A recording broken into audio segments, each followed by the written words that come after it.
ఈ భూమి మీద అక్షరాల యేసు ప్రభు 1000 ఏండ్లు రాజుగా పరిపాలించబోతున్నాడు.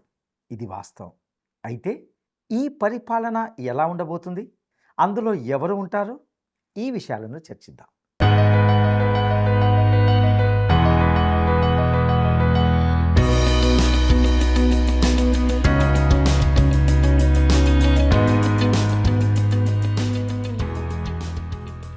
ప్రియమైన మిత్రులారా, వర్డ్ రిసౌండ్స్ టుడే పరిచర్య ద్వారా మిమ్మల్ని అందరినీ నేటి ఈ ప్రేమధార కార్యక్రమానికి స్వాగతం పలుకుచున్నాం.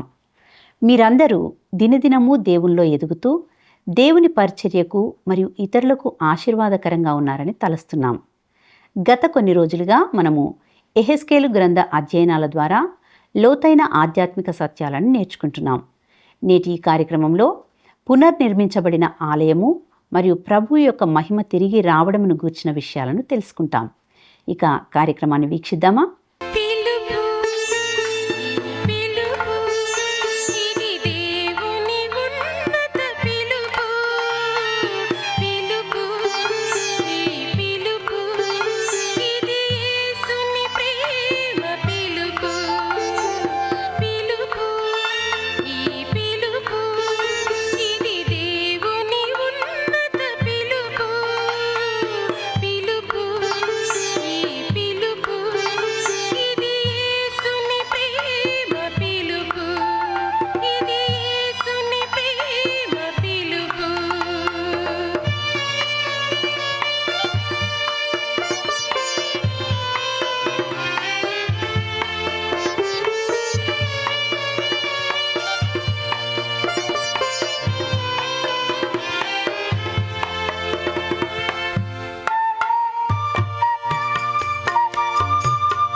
మహాగణుడును రక్షకుడైన యేసు క్రీస్తు సాటిలేని నామంలో ప్రేమధార టీవీ వీక్షకులందరికీ శుభములు తెలియజేస్తున్నాం. నేటితో మనము యెహెజ్కేలు గ్రంథ ధ్యానాలను ముగించుకోబోతున్నాం. ఈనాటి పాఠంలో యెహెజ్కేలు గ్రంథము 40వ అధ్యాయం నుండి 48వ అధ్యాయం వరకు ధ్యానించుకుంటాం. ఈ యెహెజ్కేలు గ్రంథం యొక్క ముగింపు భాగంలో మనము 1000 ఏండ్ల రాజ్య దేవాలయం యొక్క వర్ణన, ఆ దేవాలయంలో ఆరాధన మరియు భూమి గురించిన ఒక దర్శనాన్ని చూస్తాం. 40 నుండి 42 అధ్యాయాల్లో 1000 ఏండ్ల రాజ్య దేవాలయం యొక్క వివరణ ఉంది.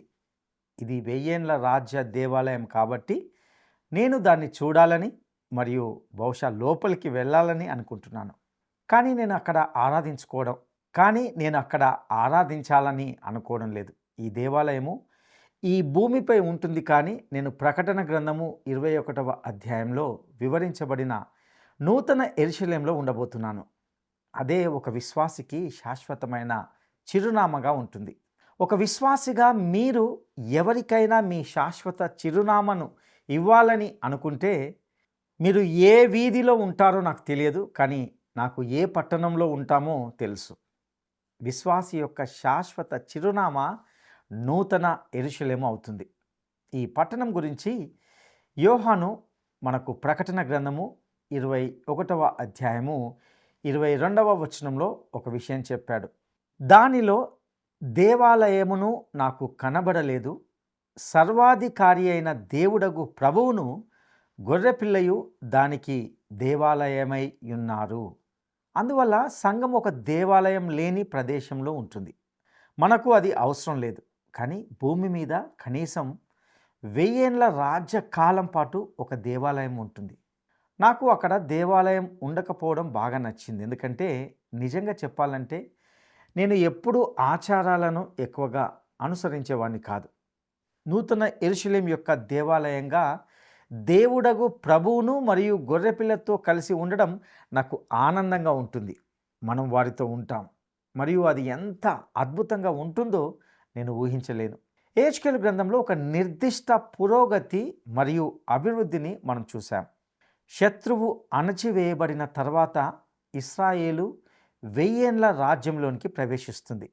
అప్పుడు ఈ భూమిపై ఒక దేవాలయం ఉంటుంది. మనము భూమి గురించి మాట్లాడుతున్నాం అంటే మనము ఇశ్రాయేలు మరియు రక్షింపబడిన అన్య దేశముల గురించి మాట్లాడుతున్నాం. క్రీస్తు సంఘము ఆ సమయంలో నూతన యెరూషలేములో ఆయనతో పైన ఉంటుంది. ఇక యెహెజ్కేలు గ్రంథము 40వ అధ్యాయము మొదటి వచనాన్ని గమనిద్దాం. మనము చెరలోనికి వచ్చిన 25వ సంవత్సరము మొదటి నెల 10వ దినమున అనగా పట్టణము కొల్లబోయిన 14వ సంవత్సరమున ఆ దినముననే యెహోవా హస్తము నా మీదికి రాగా ఆయన నన్ను పట్టణమునకు తోడుకొని పోయెను. ఒకవైపు యెరూషలేము నాశనమైంది మరియు దేవాలయము దహించబడింది. కానీ ఇప్పుడు యెహెజ్కేలుకు 1000 ఏండ్ల రాజ్యకాలంలో ఆ పట్టణంలో ఉండబోయే దేవాలయము చూపబడుతుంది. యెహెజ్కేలు గ్రంథము 40వ అధ్యాయము 2-3 వచనాలను గమనిద్దాం. దేవుని దర్శన వశుడనైన నన్ను ఇశ్రాయేలీయుల దేశములోనికి తోడుకొని వచ్చి మిగుల ఉన్నతమైన పర్వతము మీద ఉంచెను. దానిపైన దక్షిణము తట్టున పట్టణము వంటిదొకటి నాకు అగుపడెను. అక్కడికి ఆయన నన్ను తోడుకొని రాగా ఒక మనుషుడుండెను. ఆయన మెరయుచున్న ఇత్తడి వలె కనబడెను. దారమును కొలకర్రయు చేత పట్టుకొని ద్వారములో ఆయన నిలువబడి ఉండెను. ప్రియులారా, లేఖనాల్లో ఎప్పుడైతే ఒక మనిషి కొలకర్రతో కనిపిస్తాడో అది సాధారణంగా ఒక దేవదూత. మరియు ఇక్కడ కూడా ఒక దేవదూత అంటే దేవుడు తన భూజనులతో వ్యవహరించడానికి మళ్ళీ సిద్ధమవుతున్నాడని అర్థం. ఈ విషయాన్ని మనము చిన్న ప్రవక్తల గ్రంథాల్లో మరియు ప్రకటన గ్రంథంలో కూడా చూస్తాం. యెహెజ్కేలు గ్రంథము 40వ అధ్యాయము 4వ వచనాన్ని గమనిద్దాం. ఆ మనుషుడు నాతో ఇట్లనెను, నరపుత్రుడా, నేను నీకు చూపుచున్న వాటినన్నిటినీ కన్నులార చూచి చెవులార విని మనసులో ఉంచుకొనుము. నేను వాటిని నీకు చూపుటకై నీవిచ్చటికి తేబడితివి. నీకు కనబడు వాటినన్నిటినీ ఇశ్రాయేలీలకు తెలియజేయము. నా వ్యక్తిగత అభిప్రాయం ప్రకారము యెహెజ్కేలు అక్షరాల యెరూషలేముకు తీసుకువెళ్ళబడి భవిష్యత్తులోని 1000 ఏండ్ల రాజ్య దేవాలయం యొక్క దర్శనము చూపబడ్డాడని భావిస్తున్నాను. యెహెజ్కేలు గ్రంథము 40వ అధ్యాయము 5వ వచనాన్ని గమనిద్దాం. నేను చూడగా నలుదిశల మందిరము చుట్టూ ప్రాకారం ఉండెను మరియు ఆ మనుషుని చేతిలో 6 మూరల కొలకర్ర ఉండెను. ప్రతి మూర మూరెడు బెత్తెడు నిడివి గలది. ఆయన ఆ కట్టడమును కొలవగా దాని వెడల్పును దాని ఎత్తును 12.5 తేలెను. ప్రియులారా, 5వ వచనం నుండి ప్రారంభించి ఈ అధ్యాయాల్లో మనకు దేవాలయం గురించి వివరణాత్మకమైన సమాచారం ఇవ్వబడింది. దానిని నేను ఇక్కడ వివరించను. దాని పరిసరాలు మనకు వివరించబడ్డాయి మరియు అది స్పష్టంగా అత్యంత సుందరమైనదిగా ఉంటుంది. ఇక యెహెజ్కేలు గ్రంథము 40వ అధ్యాయము 39వ వచనాన్ని గమనిద్దాం. మరియు గుమ్మపు మంటపములో ఇరుప్రక్కల 2 బల్లలు ఉంచబడెను. వీటి మీద దహనబలి పశువులను, పాప పరిహారార్థ బలి పశువులను, అపరాధ పరిహారార్థ బలి పశువులను వధింపబడును. ప్రియులారా, 39 నుండి 42 వచనాల్లో మనం చూస్తే మోషే విధానము పునరుద్ధరించబడుతుంది. లేవీల క్రమము అనగా దహన బలి, పాప పరిహారార్థ బలి మరియు అపరాధ పరిహారార్థ బలులు తిరిగి ప్రవేశపెట్టబడతాయి. యెహెజ్కేలు గ్రంథము 40వ అధ్యాయము 41వ వచనాన్ని గమనిద్దాం. దహన బలి పశువులు మొదలగు బలి పశువులను వధించుటకై వినియోగించు ఉపకరణములుంచదగిన 8 బల్లలు ఈ తట్టు 4 ఆ తట్టు 4 మెట్ల దగ్గర నుండెను. 1000 ఏండ్ల రాజ్య దేవాలయంలో బలులు అర్పించబడతాయి. దీనిని గురించి నేను 45వ అధ్యాయంలో మరింత వివరిస్తాను. యెహెజ్కేలు గ్రంథము 40వ అధ్యాయము 44వ వచనాన్ని గమనిద్దాం.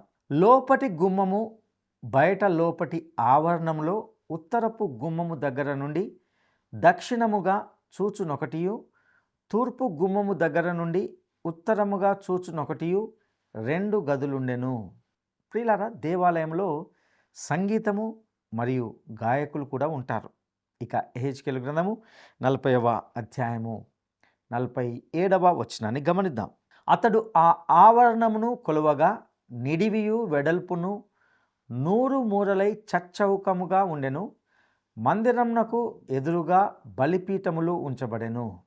మన దృష్టి మళ్ళీ బలిపీఠం మీద ఉండబోతున్న వాస్తవం వైపు ఆకర్షించబడుతుంది.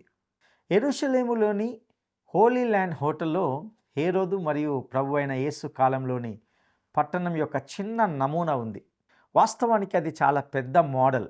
అయితే దాన్ని కొంత జాగ్రత్తగా దగ్గరగా పరిశీలిస్తే ఆ దేవాలయపు నమూనాలో బలిపీఠం లేదని గుర్తిస్తాం. దానిని వారు వదిలేశారు.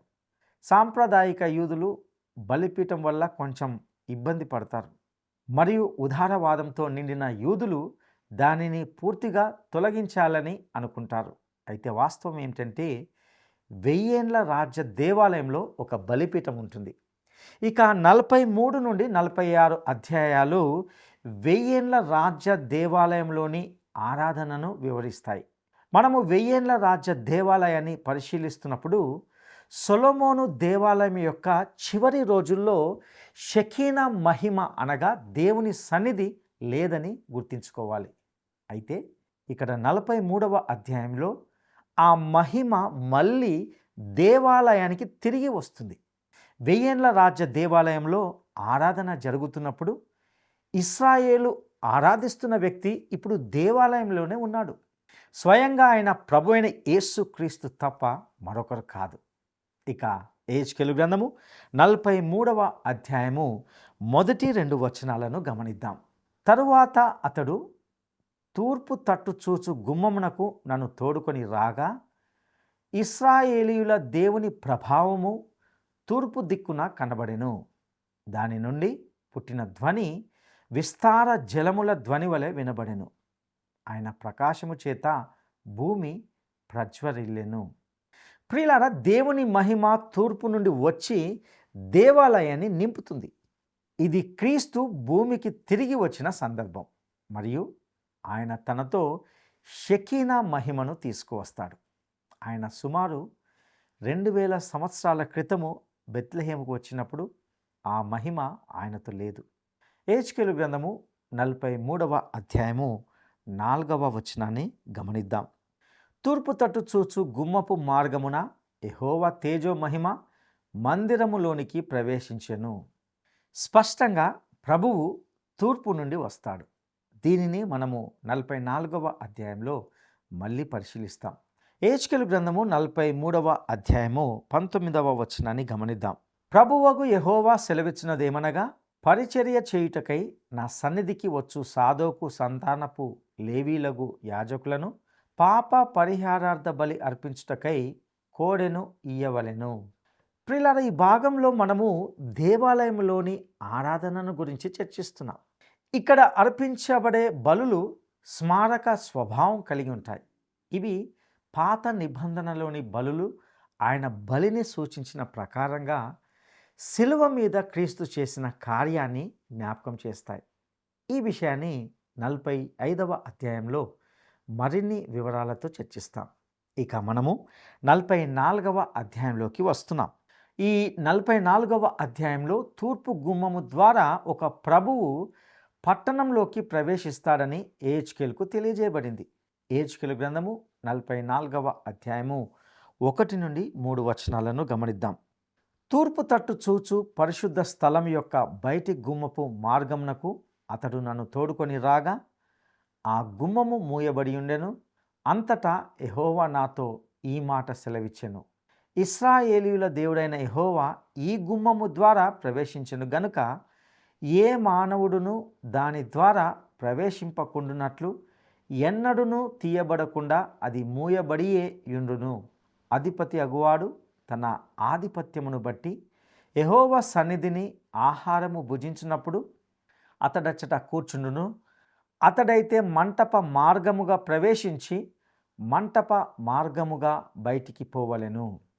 ప్రియులారా, నేటి యెరూషలేములోని తూర్పు గుమ్మము పూర్తిగా మూసివేయబడింది. అది పూర్తిగా కట్టడంతో మూసివేయబడింది. కొంతమంది అనగా 1000 ఏండ్ల పరిపాలనకు ముందుగానే ప్రభు భౌతికంగా ఈ భూమి మీదకి వస్తాడు అనే సిద్ధాంతాన్ని నమ్మేవారు ఇది ఎహెచ్కేలు వాక్యాల నెరవేర్పు అని మరియు మెస్సియా వచ్చే వరకు ఈ గుమ్మము తెరవబడదని భావిస్తున్నారు. ఈ దృష్టికోణానికి సంబంధించి 2 అభ్యంతరాలు ఉంటున్నాయి.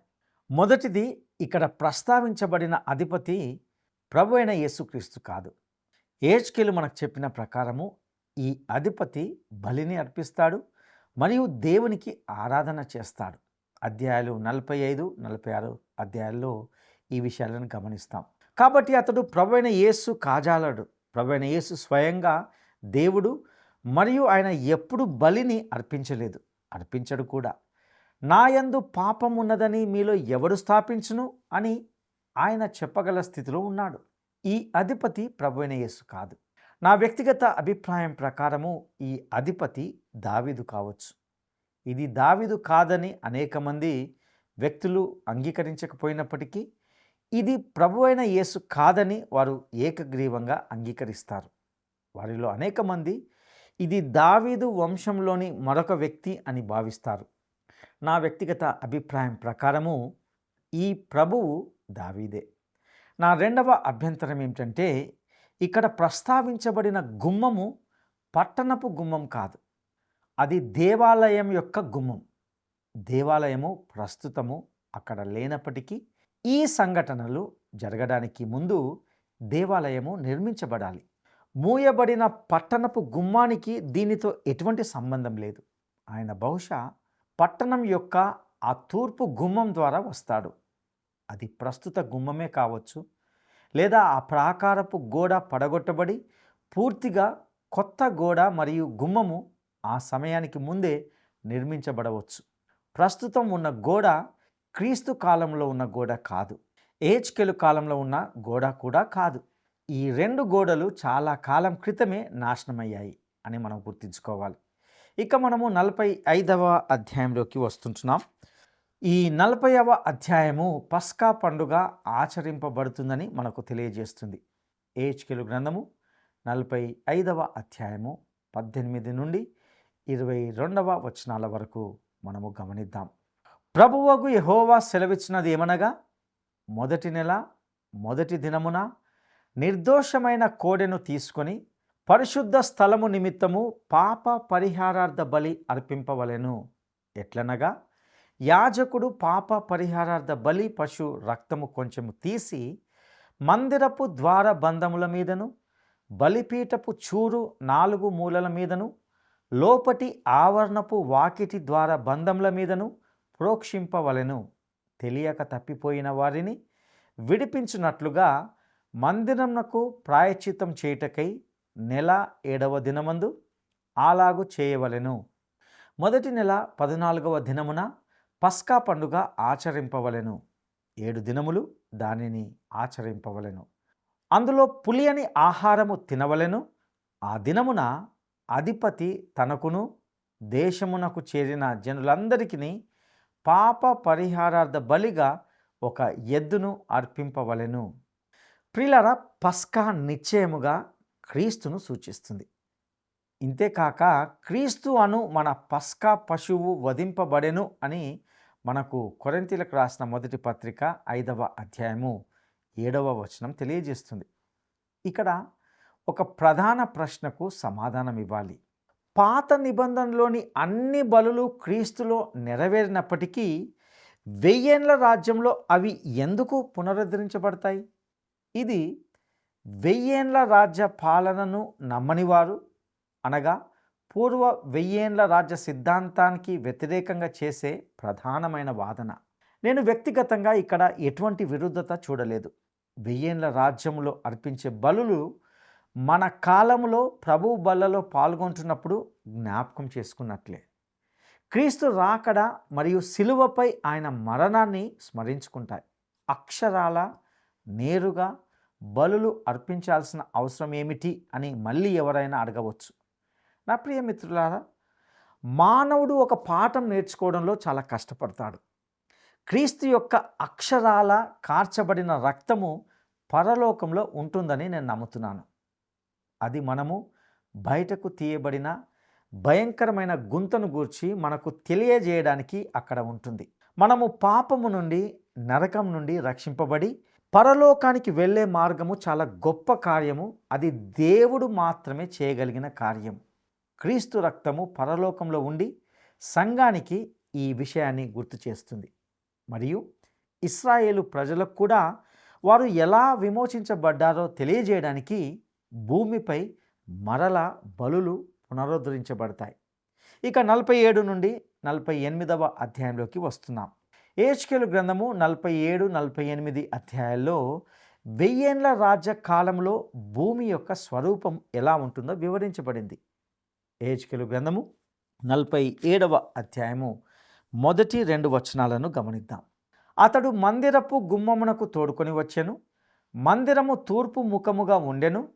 నేను చూడగా మందిరపు గడప క్రింద నుండి నీళ్లు ఉబికి తూర్పుగా పారుచుండెను. ఆ నీళ్లు బలిపీఠమునకు దక్షిణముగా మందిరపు కుడి ప్రక్కను క్రింద నుండి పారుచుండెను.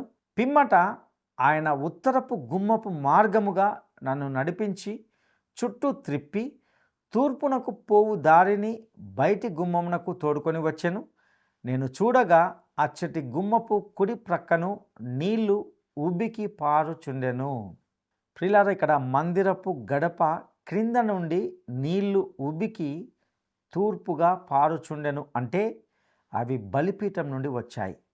అన్ని ఆశీర్వాదాలు ఇక్కడే బలిపీఠం వద్ద ప్రారంభమవుతాయి.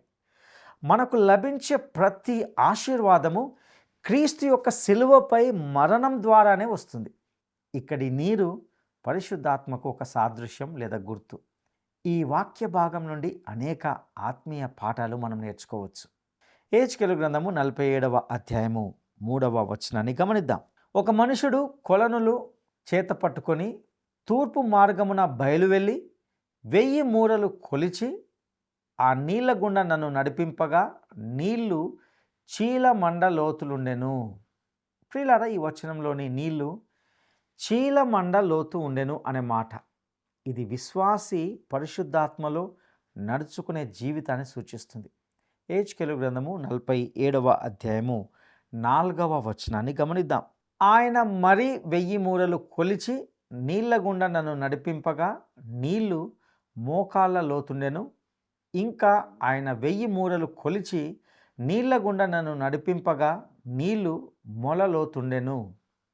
ప్రియులారా, ఇక్కడ నీళ్లు మోకాళ్ళ లోతుండెను అనే మాటను గమనిస్తాం. ఇది ప్రార్థన జీవితాన్ని సూచిస్తుంది. అదేవిధంగా నీళ్లు మొల లోతుండెను అనే మాట కూడా ఉన్నది. అనగా మనము సేవ కొరకు మన నడుములు కట్టుకోవాలి. విశ్వాసి యొక్క నడక మరియు సేవ క్రీస్తులో మనకు ఉన్న విమోచనపై ఆధారపడి ఉంటాయి. ఇక యెహెజ్కేలు గ్రంథము 47వ అధ్యాయము 5వ వచనాన్ని గమనిద్దాం. ఆయన ఇంకను 1000 మూరలు కొలవగా నీళ్లు మిక్కిలి లోతై నేను దాటలేనంత నది కనబడెను. దాట వీలు లేకుండా ఈదవలసినంత నీరు నది యాయెను. ఇక్కడ ఈదవలసినంత నీరు గల నది యాయెను అనగా ఇది పరిశుద్ధాత్మ యొక్క పూర్ణత్వాన్ని సూచిస్తుంది. ఇది దేవుడు తన ఆత్మను ఈ జనములపై కుమ్మరింపజేసే రోజునకు ముందస్తు సూచన. ఆయన ఈరోజు అలా చేయడం లేదు. ఇక యెహెజ్కేలు గ్రంథము 47వ అధ్యాయము 7వ వచనాన్ని గమనిద్దాం. నేను తిరిగి రాగా నదీ తీరమున ఇరు ప్రక్కల చెట్లు విస్తారముగా కనబడెను. చెట్లు విస్తారముగా అనగా ఇది మన జీవితాల్లో కనిపించే ఫలాన్ని సూచిస్తుంది. ఈ వాక్య భాగం నుండి మన జీవితాలకు అన్వయించుకోదగిన అనువర్తనం చూస్తున్నాం. అయితే ఇశ్రాయేలు ప్రజలకు సంబంధించి దీని అనువాదం ఏమిటంటే ఆ రోజుల్లో ఆ బలిపీఠం నుండి శాశ్వతమైన జలవూటలు వచ్చి ఆ దేశపు భూమికి ఆశీర్వాదం తెస్తుంది. మరియు నా ప్రియ స్నేహితులారా, ఈరోజు ఆ భూమికి నీరు ఎంతో అవసరం. ఇక మనము ఇప్పుడు 48వ అధ్యాయంలోకి వస్తున్నాం. ఈ 48వ అధ్యాయము మనకు 12 గోత్రాల మధ్య భూమి విభజించడాన్ని కనబరుస్తుంది. మనకు ప్రత్యేకంగా ఆసక్తి కలిగించేది దాను గోత్రం. ఇక యెహెజ్కేలు గ్రంథము 48వ అధ్యాయము మొదటి 2 వచనాలను గమనిద్దాం. గోత్రముల పేరులు ఇవి: దానీయులకు ఒక భాగము, అది ఉత్తర దిక్కు సరిహద్దు నుండి హమాతునకు పోవు మార్గం వరకు, హెత్లోనునకు పోవు సరిహద్దు వరకును, హసరేనను అను దమస్కు సరిహద్దు వరకును, హమాతు సరిహద్దు మార్గమున తూర్పుగాను పడమరగాను వ్యాపించు భూమి. దాను యొక్క సరిహద్దు నానుకొని తూర్పు పడమరలుగా ఆషేరీయులకు ఒక భాగము. ప్రియులారా, దాను గోత్రము 1000 ఏళ్ల రాజ్యంలో ఉంటుంది. అయితే అది మహాశ్రమల కాలంలో ముద్రించబడిన వారిలో లేదు. ఈ విషయాన్ని ప్రకటన గ్రంథము 7వ అధ్యాయము 4 నుండి 8 వచనాల్లో చూస్తాం. దానీయులు మహాశ్రమల కాలంలో సేవ చేయరు, కానీ దేవుని కృప వారిని 1000 ఏళ్ల రాజ్యంలోకి తీసుకువస్తుంది. మనము కూడా కృప ద్వారా రక్షింపబడ్డాం, కానీ సేవకు ప్రతిఫలము పొందుతాము. యెహెజ్కేలు గ్రంథము 1000 ఏళ్ల రాజ్య కాలములోని పట్టణం, 1000 ఏళ్ల రాజ్య దేవాలయం మరియు 1000 ఏళ్ల రాజ్య పరిపాలనలోని భూమి యొక్క చిత్రంతో ముగిసింది. అన్ని శాపాలు తొలగించబడ్డాయి. ఇక్కడ మనకు ఎంత అద్భుతమైన దృశ్యం ఉంది. ఇక యెహెజ్కేలు గ్రంథము 48వ అధ్యాయము 35వ వచనాన్ని గమనిద్దాం. దాని కైవారము 18,000 కొలకర్రల పరిమాణము, యెహోవాయుండు స్థలమని నాట నుండి ఆ పట్టణంనకు పేరు. ప్రియ సహోదరుడా, సహోదరి, ఈ యెహెజ్కేలు గ్రంథ ధ్యానాలు మీ వ్యక్తిగత జీవితాలకు ఆశీర్వాదకరంగా ఉన్నాయని తలస్తున్నాను. ప్రారంభం నుండి చివరికి వరకు కూడా దేవుడు తన ప్రజల పట్ల ఎలాంటి ఖచ్చితమైన ఉద్దేశాన్ని కలిగి ఉన్నాడో ఎంతో స్పష్టంగా అర్థమవుతూ వచ్చింది. ఆయన బిడ్డలు పాపం చేసినప్పుడు దేవుని యొక్క మహిమ వారి నుండి తొలగించబడింది. దేవుడు ఒక న్యాయవంతుడైన దేవునిగా వారి పాపాన్ని బట్టి వారిని శిక్షించినప్పటికీ కరుణామయుడు, కృపామయుడైన దేవుడు వారికి మరొక అవకాశం ఇచ్చి ఒక చక్కటి నిరీక్షణను ప్రసాదిస్తాడు. చివరికి ఆయన వారిలో ఉంటానని వాగ్దానం చేస్తున్నాడు. ఇట్టి వాగ్దానాన్ని నీ సొంతం చేసుకోవడానికి ఇష్టపడుచున్నావా? ఇందలి సత్యాలను మీ వ్యక్తిగత ఆధ్యాత్మిక జీవితాలకు అన్వయించుకోవడానికి పరిశుద్ధాత్మ దేవుడు మీకు సహాయం చేయనుగాక. తిరిగి మరొక గ్రంథ ధ్యానాలతో కలుసుకుందాం. అంతవరకు దైవాశీస్సులు.